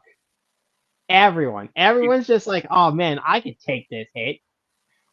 Yeah, at the cost of something being. Well, no, I don't even mean just Priscilla. I mean like, what's the fucking bar? She fucking survives. Liliana, yeah. Yeah, Liliana. She survives later in the episode, getting fucking blown off of a roof. Yeah, we got that. Everyone's OP. They need something. Why is everyone OP? But a good chunk of this is Liliana's backstory. Just like, F you, family. I'm going to do my own thing. Why do the grown-ups get to do whatever they want? I have a voice, damn it. Hey, she does her adventures. She got scouted out by her number one simp. What's his name? Kiritaka. Yeah, Kiritaka. Yeah, but before that, she was poor, she was starving, she was fucking on death's door, Dying of thirst. dying of thirst. Before she finally found her inspiration, and it goes from there. But the fight with Raph is actually really well done. Yep. Yeah, Priscilla's held it up on her own while that's going on. Liliana is doing the song, very beautiful song. They're all snapping out of it. Raph is like, no, we're not doing this. Tries to kill Liliana by collapsing this building. Also, it's fucking hilarious how most of the dialogue in this episode, besides the flashback, is Liliana and Priscilla just fucking ruthlessly tearing Raph apart with oh man. Logic. Well, no, not even logic. What the only guy you're married to gives you a gift and it's anger. I have 8 husbands and they all are just trying hard to just give me something that'll impress me. Fucking, what's wrong with you? Get more self-respect. Pretty much. It's like no. It's like, yeah, even Liliana's like, you're stupid. Yeah. Like, what? But no, Liliana did not die from that, but she landed in the water. But and Kiritaka came and saved her when she thought she was gonna die. Yep. And Priscilla sliced Sirius. She falls in the water. She ain't dead, right? She's still gonna come back up. You mean Raph? Yeah. Well, her name is Sirius. Oh, it is. Oh, yeah. There was something she said at the end there that made it seem like she wasn't at full power to deal the finishing blow. Who, Raph or the Priscilla? Priscilla. It was like something about the sun being down. Yeah. I think she was trying to do her saying for the sword. Oh. But it's like, oh yeah, you've experienced pain too. And the person's like, whatever, just die alone. Cut. Down she goes. But we got an after credit with Subaru and Cornelius. Like, oh yeah, I know your thing, like Little King. You stop time for your body. That's why you don't get wet. That's why you're invincible, type of thing. And it apparently has to do with his wives. Yep. So Emilia is going to go convince the wives to go, hey, leave him. So we'll see how that goes. Next up, we're going to ruin a whole man's career. The man's life with Org. That poor man. Oh, no, poor Schmidt first. Poor Schmidt.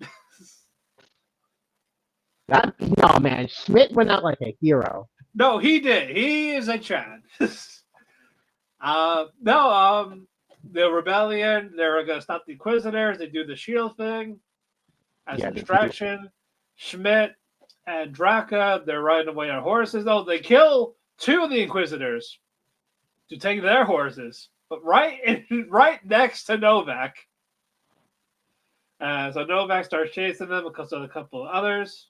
They're ganging on them. So Schmidt goes like, "This is my faith. Go, I'll hold them off." Like the first time in his life, he was kind of scared. He was scared. He wasn't being led by his faith. He was being led like away from it. It's like it's doing for his own selfish reasoning type of thing. Jumps on one of the horses. They fall down. Gets stabbed. No. He throws a knife at one of the dude. Doesn't kill him. Jumps off his horse, which runs into Novak's horse. And stabs the dude that was on the third horse with his sword. Yep. And then Schmidt gets stabbed by the guy that didn't get killed. And then he stabs the dude in the throat from behind, like when he was behind him. Yeah, he said, yeah. And then Novak stabs him in the back of the neck. And he's like, "Nah, you're a foolish man." He's like, "Nope. This is, like you said, this is my faith." He gladly accepted his death like a hero. You have done your duty, Schmidt. So what's going on? Draka was able to go to the town. Says she's here to talk to the priest. What was the priest's name again? It was Anthony. Yeah, so Bishop Anthony. Anthony. They're talking like, well, time for a deal. Yep, I want to publish the book. Like, this, like, they talk about heliocentrism. It's like, I don't care about it. It's against our beliefs. It's just a book, though. So what's the percentage? Like 50-50? Like, no. 80-20. I'm risking my life here. There's no fucking way we're doing 50-50. Like that, no. You only get 20%. And Draka just goes. Like, it's got to get done. Yep, it's okay.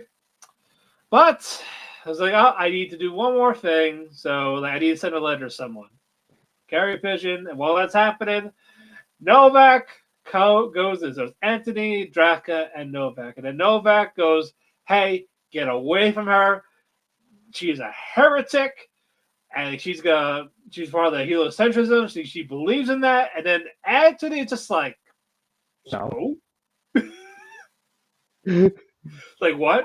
And I feel bad for Novak here because he's the confused boomer in this scenario here. No, it's just like, it's just books. Who cares what they learn? Like, no one told you to kill anybody.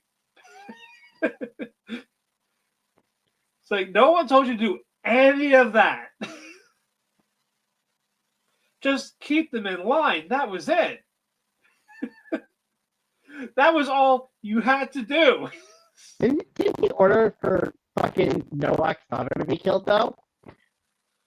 No, they were gonna fray. Yeah, they were. I don't think they were gonna kill her. They were gonna use her as like a bargaining chip. Well, no, they were gonna try her as a witch, which was gonna get her killed. Yeah, but not for heliocentrism. Yeah, just to strike down fucking the Pope's power. Yeah. Yeah, so he's like, no one told you to do any of this, but like, what about those guys? Like, oh yeah, we got your records. We're just gonna Oxy, Ratho, and my daughter. It's like, yo, dude, like, no, you did all that shit. So yeah, you suppressed heliocentrism. For the last If we were in a different timeline or anywhere else across the world, it probably wouldn't have happened. Also, with your record, yeah, we're gonna get rid of them. It's like everything you have done was for nothing. I'm just like, wow. His whole 40 years or so of doing this ruined in minutes. man, it's gonna be a real shame when he learns that his daughter died like 2 days ago. So I am looking forward to the next episode because I know what's gonna happen next. They're gonna do this is where they're gonna do it, and I cannot wait to see how they do it. I'm gonna be so happy. It's gonna be cinema, baby. Absolute But cinema. absolute cinema. I cannot wait. But damn, fuck all of that. Next up, we're gonna unlock a new route. Oh, demoness leveling. Yeah, demoness leveling now. We have sister leveling, we have jailbait leveling, we have daddy leveling, and now we got demoness leveling. But Jinmu is fighting the people that were killing his men. But one of them goes, wait, no! Say, I give, Chotamate. Don't kill me. It's a demon girl. Jim was like, all right, fine, I won't kill you. Aha, I'm gonna kill you. I'm sorry, spare my life. Say, if you do it again, I will literally obliterate you. Yes, Daddy. But say, all right, I need you. Like, I'm gonna use you to get access to the next floors. So Estelle has to go to her family to get the scroll for that floor. I'm gonna take your daughter. What? It's like no, not like that. Not like that. Yeah. So I just needed to get the rest of the scrolls so I can get to the top floor. And you'll give her back, right? Yeah, I'll give her back. She'll be fine. She'll be safe. So he's going through all of them, these last remaining floors, until we get to the 100th floor. Where they take a break and he fucks her. Yes. Mission man, unlocked. it's gonna be awkward. It's gonna be awkward when his son meets her and is like, "Oh yeah, I fucked your dad too," or I mean, I call your dad daddy too. Wait, are they going to be in a relationship? I know they meet. I know she flirts with him because it's the next best thing. I don't know what their status is right now. I think it's on hiatus. Okay, but Baron, the Demon King, is here. And let me tell you, this fight is hype. But so Jinmu is just gonna the Baron's up in the air, the cool visual with the lightning right into Wyvern. Back and forth with the animation. It's just the nameless king fight in Dark Souls 3. What was that? It's just the nameless king fight in Dark Souls 3. Yeah, basically. That's basically what it is. It is Nameless King. And it's fucking awesome. Eventually the Wyvern gets decapitated. Baron goes down. OP as hell. A lot of power. Gets rid of Jinwoo's shadows of ease. Like Tusk, you died like a couple of times now. What do you even do? He's doing his best. He is doing his best. But Jinwoo was eventually able to cut off Baron's arms, and as the final blow was, there's a giant, beautiful uppercut. It's like One Punch Man with the Deep Sea King. Punches in like lights, like shining light on him. Jinwoo has defeated Baron. That was when the episode ended, and again, all that was just awesome. It was great. I love all of this. So I was very happy with it. Next up, our co-main, the 100 girlfriends who really, really, really, really love you. Fantastic. Karaoke night. It's karaoke night after the baseball game. So everyone is singing a song. Except for Shizuka. She's singing quietly to herself. She wants to sing, but she doesn't, because it turns out the quiet ones are great singers. They can sing it. Didn't she also take the drug, the cuteness drug? I don't know. No, I think it was still on the table. Oh, okay. I thought she took. Yeah, no, I think I think it was still on the table. Like they needed to drink it, Oh, okay. but to like prevent it or whatever. But anyway, Rentaro goes, hey, you know what? She's okay. If you sing, awesome. I love to hear you sing. But if you don't, I'm not going to force you. So I'll be fine. Also, before all that though, I think are we going to get girlfriend number 10 already? They're right next to each other. No, they just walk past each other. But yeah, they're singing the season 1's ED. Yeah. But we get the song, and Shizuka is singing, and it is the cutest fucking thing ever. And they're dying by cuteness. They are literally dying by cuteness. Except for the baseball girl. Yeah, AI, she was about to, like, I need to tell Shizuka how I feel. Like, I ship Shizuka and AI. I ship them together. Well, I mean, they're already together because they're part of the family. But I'm saying, like as a side couples. Okay. But AI's like, it's too strong. So Iku's like, here, I'm gonna smack your butt with the baseball bat. It's like, all right, you know best. And reverse Uno, defense mechanism, grabs the bat, hits Iku instead. And she fucking just instant orgasm. She Yamchas. Well, no, they all Yamcha. They all Yamcha when they hit the wall. Yep, they all get the Yamcha. The Hahari was the first one to go. Rentaro was out too. Then it was Iku. Kurumi. AI failed. Yeah. Kurosumi failed. It's now Karane and Hakari. It's like, no, we're gonna die here. It's like Mato saw the truth of the universe through his eyes. Yep, she saw the secrets of the universe, and then she went out. She got Yamcha.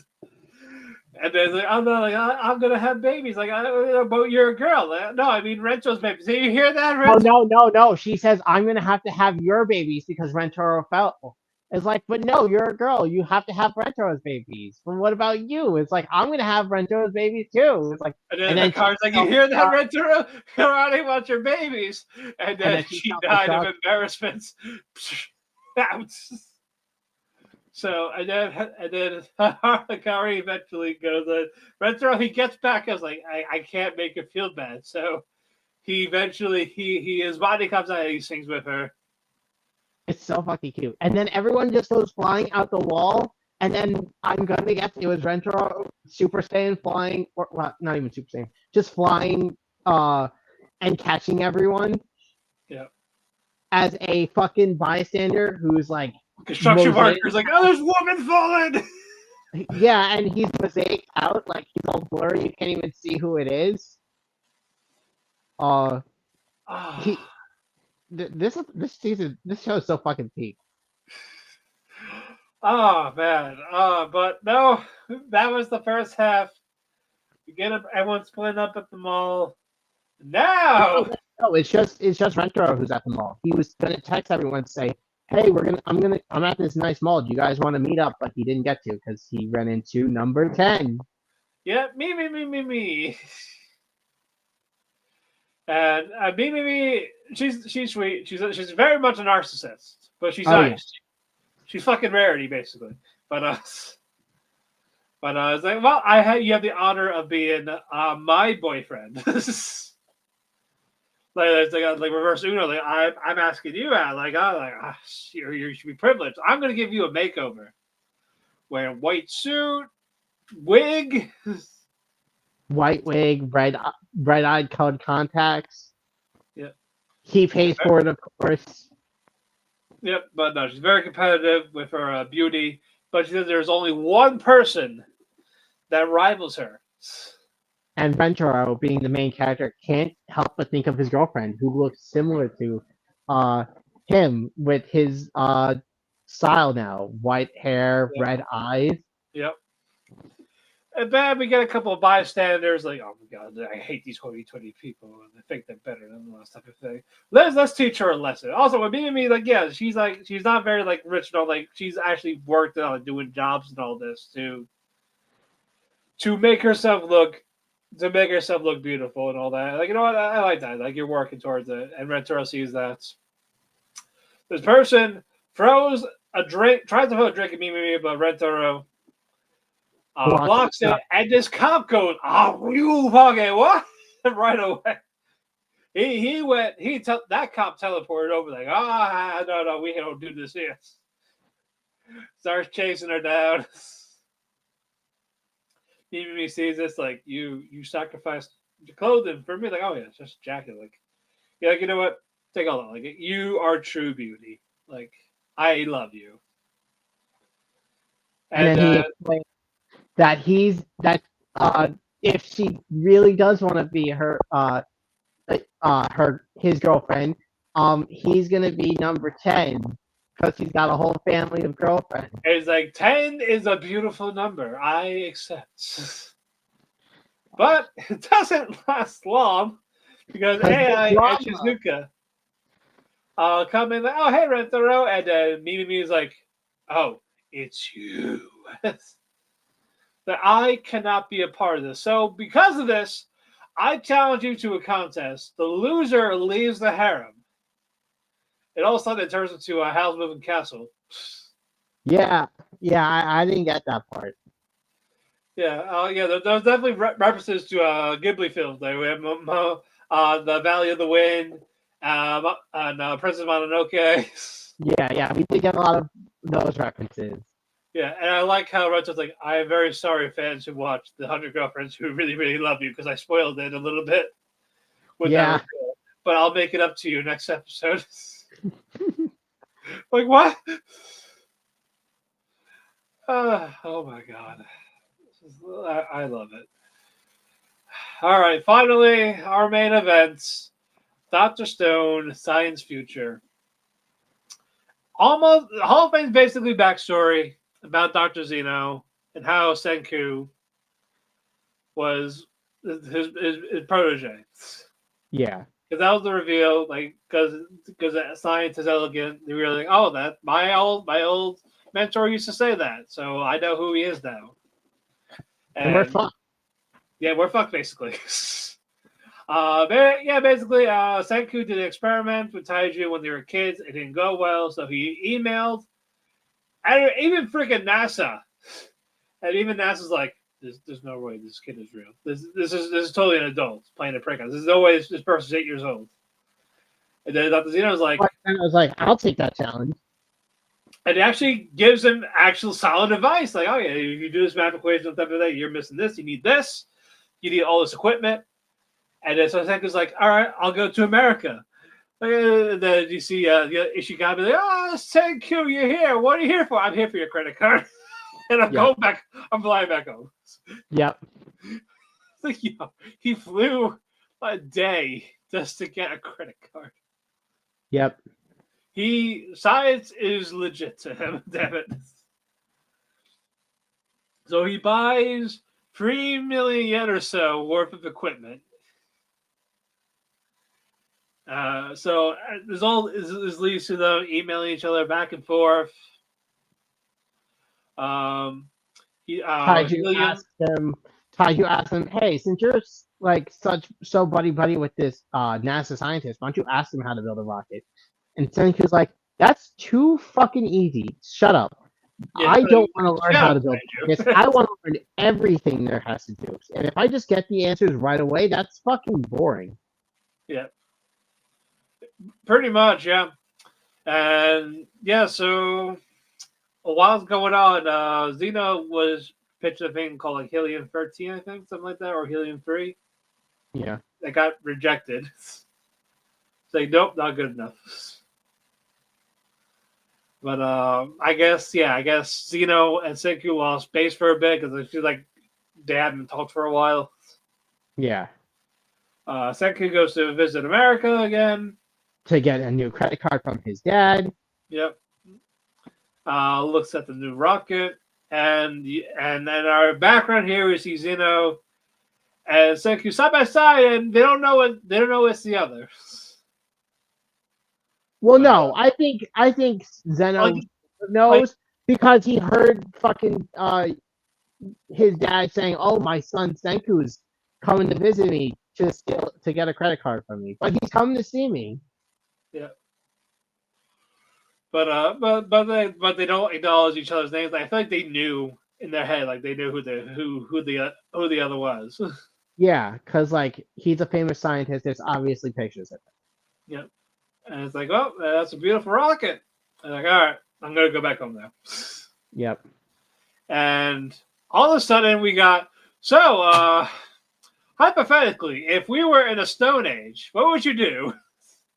I fucking create weapons to rule over mankind. Yeah, like I would go to Cali. Like I would go to California to build up my base, and I would just take over. I would rule with weapons, with military weapons.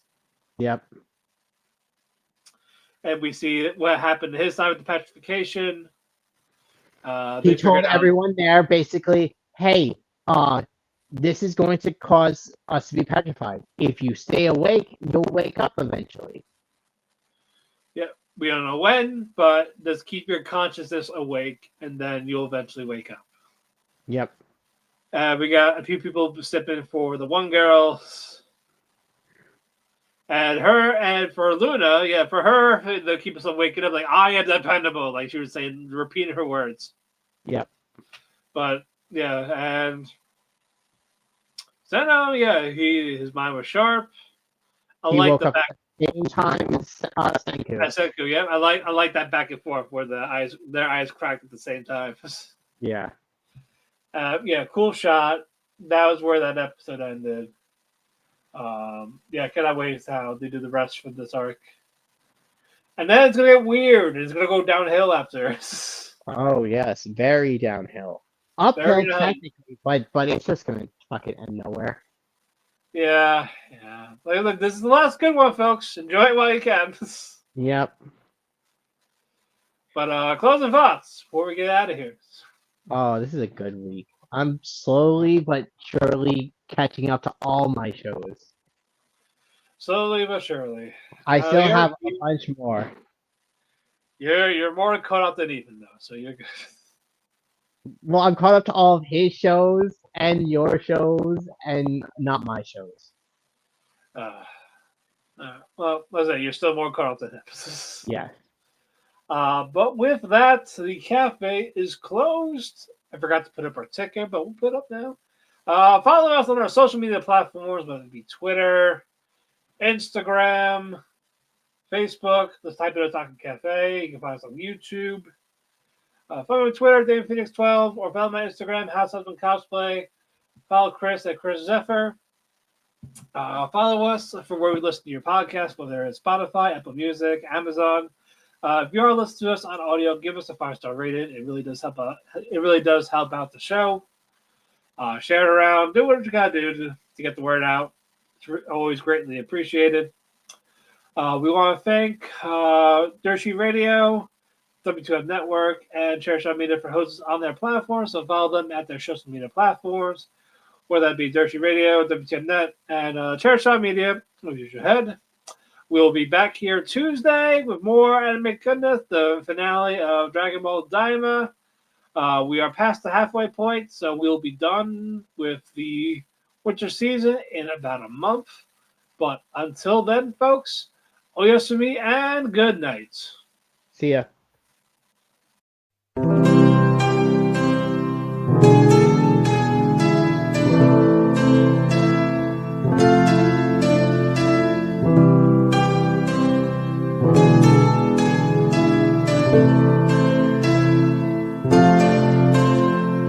When the sun goes to sleep, I find myself in a heap because it hurts so much to be away from you. It makes my day when I get a text from you.